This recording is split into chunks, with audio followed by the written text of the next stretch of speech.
O diaconato. Texto áureo. Porque os que servirem bem como diáconos adquirirão para si uma boa posição e muita confiança na fé que há em Cristo Jesus. 1 Timóteo 3,13. Verdade prática. Embora o diaconato seja um ministério específico, a diaconia é uma missão de todo crente. Leitura complementar. Filipenses 1:1. Auxiliares dos líderes da igreja local. Atos 6, versículo 1 ao 5. Homens exemplares.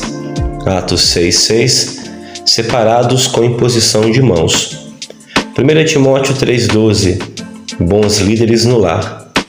1 Timóteo 3:13. Chamados para servir. Mateus 20, 26 ao 28. Jesus veio para servir. Leitura bíblica. 1 Timóteo 3, versículo 8 ao 13. Da mesma sorte, os diáconos sejam honestos, não de língua dobra e não dados a muito vinho, não cobiçosos de torpe ganância, guardando o mistério da fé em uma pura consciência. E também estes sejam primeiro provados, depois sirvam se forem repreensíveis. Da mesma sorte, as mulheres sejam honestas, não maldizentes, sóbrias e fiéis em tudo. Os diáconos sejam maridos de uma só mulher e governem bem seus filhos e suas próprias casas. Porque os que servirem bem como diáconos adquirirão para si uma boa posição e muita confiança na fé que há em Cristo Jesus. Objetivos da lição: analisar o estilo de vida diaconal de Jesus, explicar a instituição do ministério do diácono e discorrer sobre o perfil e a função do diácono. Introdução. No primeiro século da era cristã, a Igreja cresceu sob o avivamento do Espírito e expandiu-se pelo mundo. Na mesma medida em que cresceu, surgiram também problemas na esfera social, demandando urgentes providências. Por uma sábia e unânime decisão em assembleia, a Igreja de Jerusalém escolheu 7 homens de moral ilibada e cheios do Espírito Santo para administrarem esse importante negócio. Atos 6:3. Nesta lição, estudaremos esse importante ministério de serviço que, por causa de uma crise étnica na Igreja, levou os apóstolos a proporem medidas que serviram de base para instituir a função diaconal. Esta, até hoje, faz parte do ministério ordenado pelas igrejas. Capítulo 1. A diaconia de Jesus. 1.1. O significado do termo. O termo grego diaconia significa ministério ou serviço. A vida inteira de Jesus aqui na terra demonstrou o verdadeiro sentido da diaconia em todos os seus aspectos.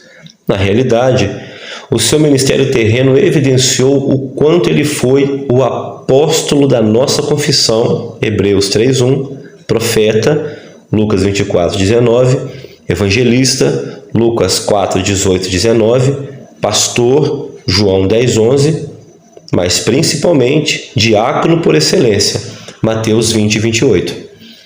O apóstolo Paulo disse que Jesus, sendo em forma de Deus, não teve por usurpação ser igual a Deus, mas aniquilou-se a si mesmo, tomando a forma de servo, fazendo-se semelhante aos homens. Filipenses 2, versículos 6 e 7. Segundo a Bíblia de Estudo Palavra-Chave, a expressão tomando a forma de servo denota o sentido de uma condição humilde. 1.2. Serviço de escravo. Na véspera da sua crucificação, o Senhor Jesus reuniu seus 12 discípulos para comer a última ceia. Tomando uma toalha e uma bacia com água, ele começou a lavar os pés dos discípulos um a um. João 13, versículo 4 e 5. Não existe uma atitude mais comovente de Jesus como o relato do lava-pés, demonstrando serviço, exemplo e humildade. A diaconia do toalha e da bacia é a convocação cristocêntrica para uma vida de serviço humilde. 1.3. O discípulo é um serviçal. Certa vez, Tiago e João pediram a Cristo lugares de destaques à direita e à esquerda de Jesus quando da implantação do seu reino. Os discípulos ainda não haviam compreendido a mensagem de Jesus. A proposta do Nazareno nunca foi a de estabelecer uma hierarquia de poder temporal para a sua igreja, mas a de serviço conforme demonstra sua resposta a eles. E entre vós não será assim. Antes, qualquer que entre vós quiser ser grande, será o vosso serviçal, diáconos. E qualquer que entre vós quiser ser o primeiro, será servo de todos. Porque o Filho do Homem também não veio para ser servido, mas para servir e dar sua vida em resgate de muitos. Marcos 10, versículo 43 a 45. No capítulo 1, nós aprendemos que a diaconia de Jesus Cristo está centralizada na disponibilidade em servir ao próximo. Capítulo 2. A instituição dos diáconos. 2.1. O conceito da função. A palavra diácono, no grego diáconos, segundo o dicionário Vini, refere-se àquele que presta trabalhos voluntários, aludindo aos exemplos dos criados domésticos dos tempos do Novo Testamento. O termo destaca, em especial, a função de um mestre ou de um pastor cristão, entrelaçando o sentido técnico do diácono ou diaconisa. Outra palavra grega relacionada a diácono é doulos, e esta refere-se a um servo ou a um escravo. Portanto, a ideia preponderante que a função do diácono remonta é a do serviço voluntário prestado pelo ministro, o servo ou assistente, e isso para alguém. 2.2. A origem do diaconato. A bênção, problema e reivindicação são palavras-chave para o advento do ministério formal dos diáconos no Novo Testamento. A bênção foi o extraordinário crescimento da igreja local em Jerusalém. A questão étnica causada pela situação social de muitos que aceitavam a fé, especialmente envolvendo viúvas judias de fala hebraica e as de fala grega, era o problema. A reivindicação pode ser vista na manifestação verbal dessas viúvas, que, sentindo-se injustiçadas pelo que elas interpretaram ser uma forma de discriminação dos líderes da igreja em Jerusalém, cobraram sua assistência. 2.3. A escolha dos diáconos.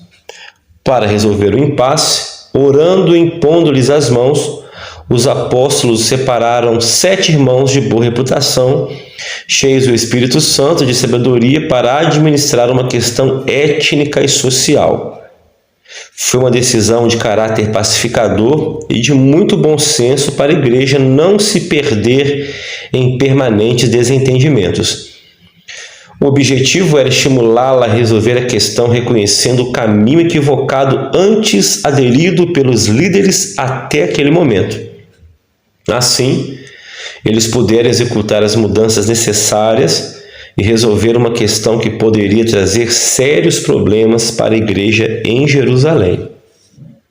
No capítulo 2, nós aprendemos que o livro de Atos dos Apóstolos, no capítulo 6, descreve a instituição do ministério do diácono. Capítulo 3. O perfil e função do diácono. 3.1. As qualificações do diácono.